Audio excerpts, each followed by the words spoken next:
अस्सलाम वालेकुम स्टूडेंट्स।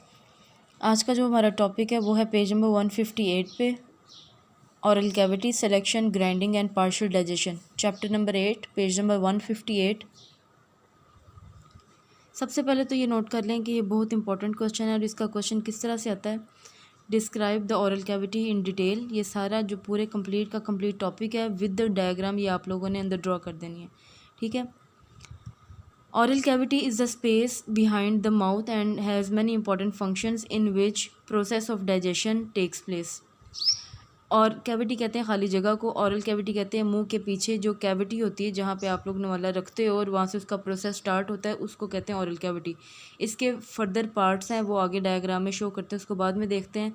सबसे पहले आप लोगों ने हेडिंग देनी है ऑरल कैविटी की, जिसको मैंने यहाँ पे हाईलाइट किया है, ये हेडिंग होगी आपकी, ठीक है। ये पहला पॉइंट हो गया। सेकंड पॉइंट आपके पास फूड सिलेक्शन की heading, it is one of them when the food enters in the oral cavity it is tested and felt. दो चीज़ होती है, जैसे ही आप मुंह में नवाला डालते हो दो चीज़ें होती हैं, एक तो आप टेस्ट को महसूस करते हो और दूसरा फेल्ट, आप ये महसूस करते हैं कि कौन सी चीज़ अंदर लेके जाने वाली है या नहीं, ठीक है। जैसे आप लोग कोई फल खाते हो और गुठली वाला फल है, फॉर एग्जांपल खजूर आप खाते हैं, तो आप उसको टेस्ट करते हैं, आप उसको फेल्ट करते हैं, खाने वाला हिस्सा आप खा लेते हैं, जिसको जो आपके मुंह को लगता है कि ये नहीं खाना उसको आप बाहर निकाल देते हैं, ठीक है। When food enters in the oral cavity, it is tasted and felt. If the taste of the mutton suggests that it is old, we reject it. For example, यहाँ पे उसने दिया है कि अगर आप मटन खा रहे हो और नवाला आपने अंदर लेके गए और आपको पता चला कि ये फ्रेश नहीं है, तो आप फ़ौरन से उसको रिजेक्ट कर देते हो, ठीक है। तो this is all because of the function of the oral cavity. पहला फंक्शन ऑरल कैविटी का यही है कि वो फूड की सिलेक्शन कर लेता है। इफ़ द टीथ और the tongue detect some hard object, अगर टीथ या टंग कोई हार्ड ऑब्जेक्ट डिटेक्ट करता है, उसको पता चलता है कोई हार्ड ऑब्जेक्ट है, जैसे मैंने खजूर की एग्जांपल दी, उसकी गुठली जो होती है वो हार्ड होती है, सच एज डर्ट, या कोई भी आपको जैसे कोई कंकर मुंह में चले जाता है, वो रिजेक्ट दैट बाइट, तो हम उस बाइट को भी निकाल देते हैं। तीसरा पॉइंट आपका होगा sense of smell and vision का। ये दोनों भी चीज़ें आपकी ऑरल कैविटी को हेल्प आउट करती हैं ताकि आप फूड को सिलेक्ट कर सकें, ठीक है। तो जो पहला पैराग्राफ है उसके अंदर से आपके 3 पॉइंट बनते हैं। सबसे पहले ऑरल कैविटीज़ आप स्पेस से लेके डाइजेशन तक। दूसरा पॉइंट आपका बनता है फूड सिलेक्शन से लेके रिजेक्ट दैट बाइट तक। बहुत आसान पैराग्राफ है, कुछ भी मुश्किल नहीं है और ना ही कुछ कटिंग है इसमें से। थर्ड आपके पास है कि सेंस ऑफ स्मेल और विजन किस तरह ऑरल कैविटी को हेल्प आउट करते हैं, ठीक है। अच्छा जी, फोर्थ पॉइंट है हमारे पास मैस्टिकेशन। इसके ऊपर मैस्टिकेशन की हेडिंग दे लें, ये सेपरेट से भी शॉर्ट क्वेश्चन आता है। इसका आंसर आपने ये कंप्लीट 2 लाइंस लिखनी है, 2 नंबर का शॉर्ट क्वेश्चन आ जाता होता है। The second function of oral cavity is the grinding of food by the teeth, it is known as chewing और मैस्टिकेशन। दूसरा फंक्शन, पहला फंक्शन था फूड सिलेक्शन, दूसरा फंक्शन जो ऑरल कैविटी का है वो है कि फूड को ग्राइंड करना with the help of teeth, इसको मैस्टिकेशन कहते हैं। This is useful because oesophagus can pass only small pieces. Mastication बहुत ज़्यादा ज़रूरी है और बहुत ज़्यादा फ़ायदेमंद है क्योंकि एसोफेगस में से सिर्फ छोटे छोटे पार्टिकल पास कर सकते हैं। अगर मैस्टिकेशन ना करें तो छोटे छोटे पार्टिकल कैसे पास करेंगे, ठीक है। नेक्स्ट है आपके पास point number 5, enzymes also can not act as a large on the large pieces of food. Enzyme ने जब वर्किंग करनी होती है तो वो बड़े बड़े फूड के पीसीज पे वर्किंग नहीं करते, उनको भी वर्किंग के लिए छोटे छोटे पीसीज फूड के चाहिए होते हैं, ठीक है। 6 पॉइंट आपके पास, the third and the fourth function of oral cavity are lubrication and chemical digestion of the food. Food की लुब्रिकेशन करना, उसको कोई फ्लूइड प्रोवाइड करना, लिक्विड प्रोवाइड करना ताकि च्यूइंग आसान हो सके, और दूसरा केमिकल डाइजेशन करना। एंजाइम किस तरह से इन्वॉल्व होते हैं फूड की डाइजेशन में वो देखेंगे, ठीक है। यहाँ पे एक शॉर्ट क्वेश्चन बन रहा है, what are the functions of the oral cavity. इसके 4 टोटल फंक्शन है, ये मैंने साइड पे लिखे हुए हैं, आप इसको देख लें। ये यहाँ पे मैंने लिखा हुआ है फंक्शंस ऑफ ऑरल कैविटी, तो इसके 4 फंक्शन हैं। इस तरह से करके आप लोगों ने शॉर्ट क्वेश्चन के लिए अपनी बुक की साइड पे लिख लेने हैं, ठीक है। अब इस पैराग्राफ में बात की गई है स्लाइवा की। स्लाइवा कहते हैं थूक को, जो हमारे स्लाइवरी ग्लैंड्स प्रोड्यूस करते हैं। अब स्लाइवरी ग्लैंड्स होते कहाँ कहाँ पर, एक तो आपकी ज़ुबान के नीचे, ठीक है, और आपके जॉज के पीछे और in front of your ears ये मौजूद होते हैं, ठीक है, आपकी इंटरनल माउथ के अंदर से।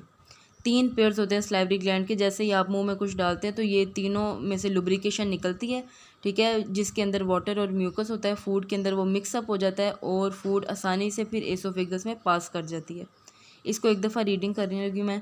The third and the fourth function of the oral cavity are lubrication and chemical digestion of the food. The chewing process stimulates the three pairs of the salivary gland. जब chewing होना start होती है तो जो salivary glands होते हैं वो active हो जाते हैं और उनमें से एक फ्लूइड निकलता है, एक जूस निकलता है जिसको कहते हैं सलाइवा। सलाइवा कहते हैं थूक को इन द ओरल कैविटी, आपके मुंह की कैविटी में। अगर आपको शॉर्ट क्वेश्चन आ जाता है व्हाट इज़ सलाइवा, ठीक है, या what is the function of saliva, तो आप क्या लिखेंगे? सलाइवा आप लिखेंगे saliva is a juice that is released by the salivary glands. ये इसकी डेफिनेशन होगी। इसका फंक्शन क्या होगा? Saliva adds water and mucus to the food which act as lubricant to ease the passage of the food through the oesophagus. यहाँ तक ठीक है। उसके बाद यहाँ पे स्लाइवरी अमाइलेज है। स्लाइवरी अमाइलेज क्या होता है? Saliva also contain an enzyme जिसको कहते हैं स्लाइवरी अमाइलेज। जिसके एंड पे ASE आता है ना, वो कोई ना कोई एंजाइम ही होता है, ठीक है। Which help in the semi digestion of starch. हमारी फूड के अंदर जो स्टार्च के मॉलिक्यूल्स हैं उनको डाइजेस्ट करके ग्लूकोज में कन्वर्ट कर देता है, ठीक है, स्लाइवा। उसके बाद नेक्स्ट पैराग्राफ है और लास्ट पॉइंट है लॉन्ग क्वेश्चन का। इसके ऊपर मैंने हेडिंग दी हुई है बोलस की। बोलस अगर आपको आता है शॉर्ट क्वेश्चन में, ठीक है, ये आपने तीनों की तीनों पूरी लाइंस लिख देनी है इसकी डेफिनेशन में। During the process of chewing, lubrication and semi digestion the pieces of food are rolled up by the tongue into the small slippery spherical mass called bolus.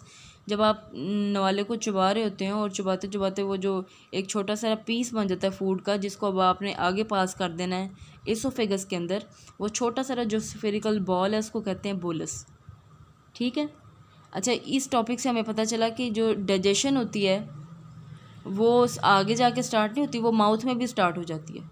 ये देखो यहाँ पे लिखा हुआ है ना, saliva contain an enzyme salivary amylase which help in the semi digestion of the starch. मतलब कुछ ना कुछ डाइजेशन होना शुरू हो जाता है आपके माउथ में भी। किसकी डाइजेशन होती है? स्टार्च की।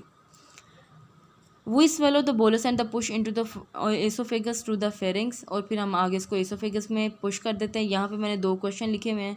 व्हाट इज सलाइवरी अमाइलेज, अगर ये आ जाता है तो आपने लिखना है सलाइवा से लेके स्टार्च तक इसका आंसर। डिफाइन बोलस, अगर ये शॉर्ट क्वेश्चन आ जाता है तो आपने ये तीनों लाइन्स इसके अंदर लिख देनी है। नेक्स्ट क्वेश्चन है what are the parts of oral cavity. अगर आपको ये जानना है कि ओरल कैविटी के कौन कौन से पार्ट्स होते हैं तो ये आपकी डायग्राम है, इसके अंदर सारे पार्ट्स लेबल किए हुए हैं, आपने ये सारे इसके अंदर लिख देने हैं। सबसे पहले हमारे पास है सॉफ्ट पैलेट। पैलेट कहते हैं तालू को। 2 तरह के तालू हैं, आप ज़ुबान लगा के देख सकते हैं। एक हार्ड पैलेट है शुरू में ही, और पीछे से करके सॉफ्ट पैलेट है, ऐसे लगता है जैसे सिर्फ मांस है। आप अपनी ज़ुबान लगा के टच करें, आपको पता चल जाएगा। उसके बाद है टंग, फिर है एपिग्लॉटिस, यहाँ पे ट्रैकिया, ये सारे मसल सेल्स हैं, और ये दरमियान में एसोफेगस है। यहाँ से आप नवाला अंदर लेते हो, और टंग के नीचे से और इसके साइड से यहाँ पे जहाँ पे सलाइवरी ग्लैंड्स होते हैं वहाँ से सलाइवा प्रोड्यूस होता है, और उसके बाद वो उस फूड के अंदर मिक्स होके उसको लुब्रिकेट करता है, और फिर आपका बोलस की फॉर्म में जो नवाला होता है वो आगे एसोफेगस में चला जाता है, ठीक है। एक दफ़ा फिर इसको देख लें, page number 158 chapter number 8। Question आपको आ सकता है describe the oral cavity. It is extremely important long question as well as short question. सबसे पहला आपके इसके अंदर से 7 पॉइंट्स बन रहे हैं। पहला पॉइंट आपके पास ओरल कैविटी का, उसकी हेडिंग देंगे, उसकी लाइन लिखेंगे प्रोसेस ऑफ डाइजेशन तक। सेकंड आपका पॉइंट होगा फूड सिलेक्शन का, यहाँ से लेके रिजेक्ट द बाइट तक, थर्ड लाइन तक इसका आंसर कंप्लीट हो जाएगा। नेक्स्ट आपके पास पॉइंट है सेंस ऑफ स्मेल और वियन का एक पॉइंट, ठीक है। ये सारा आपने एक पॉइंट बना के लिखना है, लेकिन एक पॉइंट के अंदर 3 हेडिंग्स आ जाएंगी। फिर आपके पास 4th वाली हेडिंग आएगी मेस्टिकेशन की, the second functions of the oral cavity. यहाँ से लेकर आपने स्मॉल पीसीज दोनों लाइंस इसकी डेफिनेशन में लिख देने हैं। नेक्स्ट आपके पास है 5th point enzyme also can, यहाँ से लेकर टू अटैक तक। 6th पॉइंट आपके पास कंप्लीट, ये वाला 6th पॉइंट है जिसके अंदर आपने 2-3 बातें करनी है। एक तो लुब्रिकेशन केमिकल डाइजेशन की, सलाइवरी ग्लैंड की, सलाइवा की, और सलाइवरी अमाइलेज की, ठीक है। नेक्स्ट आपके पास लास्ट पॉइंट है बोलस का। बोलस की आपने यहाँ पे लिख देनी। अगर तो शॉर्ट क्वेश्चन आपको आते हैं तो आप लोगों ने इस तरह से 4-5 शॉर्ट क्वेश्चन आपके निकलते हैं, वो मैंने साइड पे लिख दिए हैं। उसके अलावा ये डायग्राम आपने लाजमी करनी है, इसकी 2-3 दफ़ा प्रैक्टिस करनी है, और सारे पार्ट्स इसके लेवल करने हैं। तो ये आपका कंप्लीट एक लॉन्ग क्वेश्चन बन सकता है 5 मार्क्स का, ठीक है। अभी भी अगर कुछ समझ नहीं आई है या मुश्किल लग रहा है तो आप मेरे से पूछ सकते हैं। अल्लाह हाफिज़।